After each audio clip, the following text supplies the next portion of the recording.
வேதத்தில் நாம் இப்படியாக பார்க்கிறோம் யோசேப்பை குறித்து.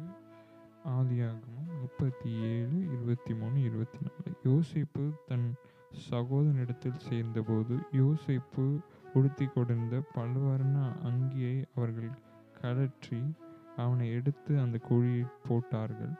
அது தண்ணீரில்லாத வெறும் குழியாயிருந்தது. பள்ளத்தின் நடுவில் நான் நடந்தேன், அச்சத்தின் உச்சத்தை பார்த்தேன், ஒளியில்லா இருளில் நான் நடந்தேன், இயேசுவில்லா வாழ்வை நான் வெறுத்தேன். பள்ளத்தின் நடுவில் நான் நடந்தேன், அச்சத்தின் உச்சத்தை பார்த்தேன், ஒளியில்லா இருளில் நான் நடந்தேன், இயேசு இல்லா வாழ்வை நான் வெறுத்தேன்.